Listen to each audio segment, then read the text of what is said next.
चढ़ाते चढ़ाते मेरा पूरा कम से कम मेरे को 8 साल हो गया और मेरी जिंदगी में सुख बिल्कुल नहीं आया।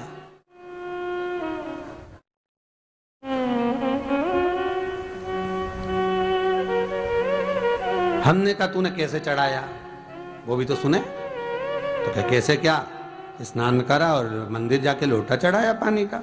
अच्छा, अब मैंने कहा तू चुप रहे। उसके पति, यहीं की इसी ऑफिस की बात है, भवानी मंडी से, उसके पति से पूछा, हाँ जी वर्मा जी सही बताओ पत्नी लोटा कैसे चढ़ाई। गुरुजी ना जाने कहाँ के महाराज के चक्कर में पड़ी, लोटा भर के पानी चढ़ाने जाए, नहाने के बाद बच्चा इतना सा रो रहा, चिल्ला रहा, पर उसको टच तक नहीं करे, किसी चीज के नहीं छुए, और बिल्कुल कोरी की कोरी साड़ी पहने, धुली हुई, पहले ही बाथरूम में टांग के धर दे, उसको कोई छू नहीं सकता, टाविल टच नहीं कर सकता, और ऐसी जाके शंकर जी के फिर लोटा चढ़ाए। मंदिर में अगर किसी ने छू लिया तो वापिस आ जाए, नहाए धोए फिर जाए। मैंने कहा बस अब तो तू ऐसी जिंदगी भर चढ़ाती रहे तो भोलेनाथ आएगा ही।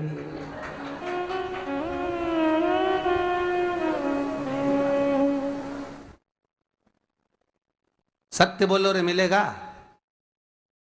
कई लोगों ने पूछा शंकर को रिझाने के लिए कौन से कलर के कपड़े पहने कि शिव राजी हो जाए। शंकर को पाने के लिए कपड़ा बदलने की जरूरत नहीं होती, शंकर को पाने के लिए कलेजा बदलने की जरूरत होती है, शंकर मिल जाता है। कपड़े से शिव कभी नहीं मिला साहब। आप कौन से कलर के कपड़े पहन रहे हो ये शिव प्राप्त नहीं करोगे हो। सफेद पहन लिए, लाल पहन लिए, केसर के पहन लिया, उससे शंकर नहीं मिल रहा हो। बहुत सारी रुद्राक्ष की माला धारण कर ली, हाथ में भी खूब सारा रुद्राक्ष पहन लिया, यहाँ पर भी पहन लिया, कान में भी रुद्राक्ष धारण कर लिया, जटा पे भी रुद्राक्ष लगा लिया, उससे शिव नहीं मिलने वाला हो।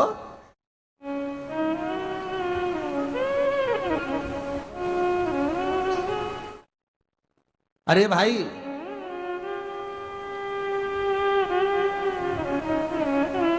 किसके पास में जा रहे हो आप जल चढ़ाने के लिए?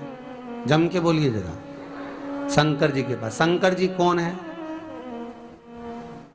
तुम्हारे कौन से मतलब नहीं है। भगवान को तो केवल इतना मतलब है कि आप मन कैसा लेकर आए हो। ये तन साफ करने से, स्नान करने से, खूब रगड़ रगड़ के नहाने से, लक्स पेयर से खूब घिस घिस के नालों ने, क्रीम ने, पाउडर, डेंटिंग पेंटिंग करके फिर भगवान के पास जाओ और बढ़िया 2-4 घंटे तक फैशन करके भगवान को रिझाओ, भगवान रिझेगा?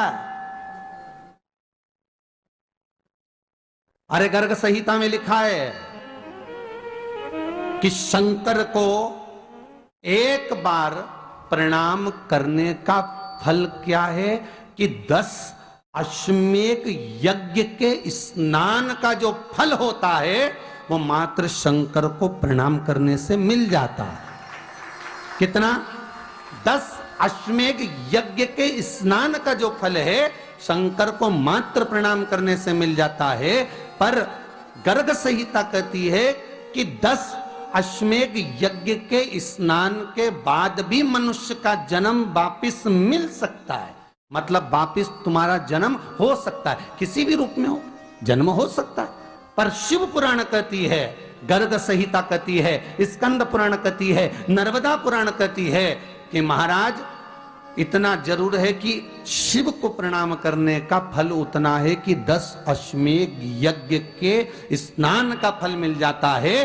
पर गर्ग संहिता कहती है कि शंकर के चरणों में अगर प्रणाम कर लिया तो ये पक्का है कि अश्वमेध यज्ञ का फल भले कट जाए पर शंकर के प्रणाम का फल नहीं कटता, उसका वापिस जन्म नहीं होता और वो शिव का हो जाता, वो शंकर का हो गया, फिर उसका जन्म नहीं है महाराज।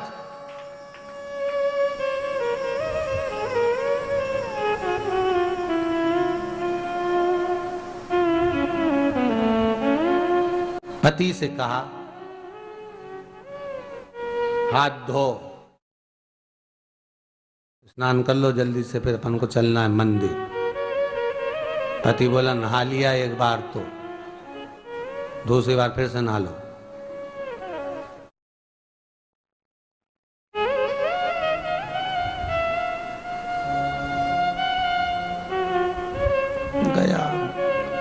नी के ना माने तो कई घर में चंद्र घंटा से माथा बिड़ा स्नान करा फिर आया। चल पलंग पे काय को बैठ गए?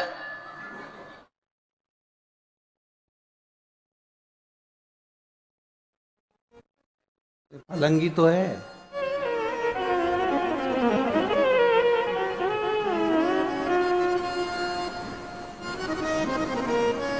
फिर से नहा के अब ये फिर नहावाने भेज दिया। होता एक सास बेचारी मायके जाना था, मौसी की यहाँ शादी थी। अब उसने बहू से कहा बेटा मेरे को जाना है, अपने घर में छोटे से लड्डू गोपाल उनकी सेवा है, तू एक काम कर कि तू सेवा कर लेगी क्या? हाँ मम्मी, उसमें क्या है, करना क्या है तुम बताओ। बस सुबह से 3 बार ताली बजाना, भगवान को उठाना, पात्र में रख के नहलाना, उनको पोंछना, कपड़े पहना देना, इत्र लगा देना, चंदन लगा देना, मुकुट लगा देना, सुंदर अलकावली सब पिनाने के बाद में भगवान को दर्पण दिखाना। जब भगवान को कांच दिखाए, दर्पण दिखाए, भगवान मुस्कुरा दे, तब भगवान को भोग लगा देना। हाँ मम्मी इतना तो मैं करूंगी, और बाद में भगवान को वापिस सुला देना। हाँ इतना सा कर लूंगी। सास बिचारी कह के चली गई। अब बहू सुबह से उठ के 3 बार ताली बजाई, भगवान को उठाया, बिठाया, नहवाया, तैयार कर दिया। तैयार करके जो दर्पण दिखाया तो भगवान तो मुस्कुराया ही नहीं। अब इसको कौन समझाए कि पीतल की मूर्ति कोई हंसे है? पर उसने तो विचार करा कि सास कह गई भगवान जब मुस्कुरा दे तो उनको भोग लगा देना। अब भगवान तो कोई मुस्कुराए नहीं, ये दर्पण दिखा। इसको लगा कि मेरी सेवा में कोई कमी रह गई। इसने भगवान का कपड़ा वपड़ा वापिस उतारा, इनको वापिस रजाई में सुला दिया।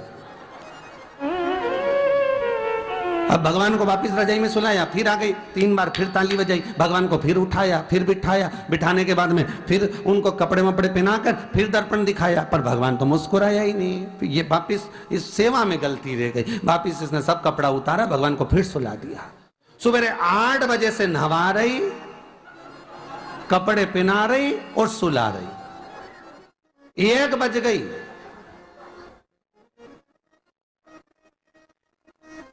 कुछ गलती रह गई होगी अपने सास के गई। अब की बार फिर भगवान को नहवाया। भगवान भी मन में सोचे नहवाई नहवा रही, खवा तो कछु ना रही। 28 बार नहवा दिया।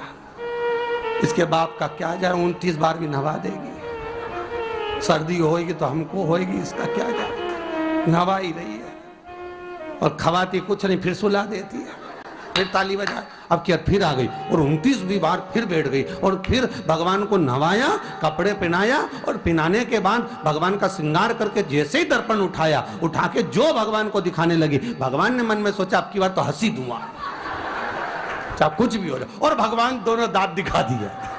जैसे ही भगवान ने दांत दिखाया, इसने दर्पण रखा और जल्दी से भोग लाई, भगवान के जिमाया। भगवान के जिमाया, जिमने के बाद भगवान को फिर वापस सुला दिया। अब ये सुबह से जैसे ही आए तो भगवान पहले ही मुस्कुरा के, क्योंकि भगवान को मालूम है नहवाएगी 25 बार का मतलब उससे चंद हंसी दो, हंसने में क्या जाता। तो भगवान पहले से मुस्कुरा के बैठ जा। अब एक दिन सास आ गई। सास ने कहा बहू अब सेवा मैं कर लूंगी। हाँ मम्मी कर लो। मम्मी सेवा करने बैठी। मम्मी ने भी स्नान कराया, श्रृंगार करा, कपड़े पहनाए, मुकुट लगाया। सब लगाने के बाद जैसे ही सास कांच दिखाने के लिए दर्पण को उठाई, इतने में से मूर्ति में से आवाज आई, दर्पण तो तेरी बहू दिखाएगी, उसको बुला दे, बहुत जोरदार दिखाती, वो दिखा सकती, तू वापिस धर दे दर्पण, तेरे बस का नहीं है। भगवान को भी लगा कि भैया सामने अब इसमें कोई दिखावा था क्या? प्रेम, वात्सल्य था। भगवान भक्ति के बल पर रिश्ता है। फिर बैठ गए पलंग पे, नाव वापिस नहाते नहाते चले, मंदिर पहुंच गए और राम बेलपत्तर तो घर घर ही आई। जैसे ही बोली बेलपत्तर घर धरी आई, पति इसको घूर के देखा, 2 बार नवाया है और बेलपत्तर रखी आई घर। ये पति से कहती कि तुम लेने जाओ, उससे पति पहले ही बोल दिया था कि मेरा तो आज घुटना बहुत दुख रहा, बहुत घुटना दुख रहा।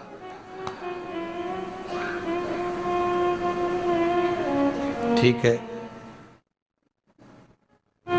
तुम बैठो, मैं आई अभी घर से। अब घर जाते जाते मालूम पड़े फिर कहीं का कोई छुआ गया तो नहाने बैठ गई। फिर आई, इसकी जो पूजन की थाली रखी थी, कोई भगत आया बेचारा, उसने सोचा मंदिर की थाली है, सब चढ़ा चुड़ू के चले गया सब। पति से बोली तुमने अकेले ही पूजन कर ली, मैं तो करा ही नहीं। ये नंदी जहां बैठा उसके पास में बैठा, मैंने हाथ नहीं लगाया। तो ये सामान कौन चढ़ाया? इनकी आई थी, सब चढ़ाया। तो कि शर्म नहीं आई? बेलपत्तर तो था ही नहीं। तो क्या सियोर वाला महाराज की कथा सुनी थी, शंकर जी पे से उठा लिया, धो के चढ़ा के वो गई, वो चली गई। शिव ये नहीं कह रहा कि तुम वस्तुएं बटोर कर लाओ। शंकर कहता तुम्हारे पास में मिल जाए तो समर्पित कर दो, नहीं मिले धोया, वापिस शिव को चढ़ा दिया, वापिस शंकर को समर्पित कर दिया। शिव स्वीकार करेंगे। एक महीने तक भी एक बेलपत्र को धोकर शंकर को रोज चढ़ाते रहो तो भी शंकर स्वीकार करेंगे। उसमें भगवान ये नहीं सोचेंगे कि निर्माल्य है, स्वीकार करेंगे।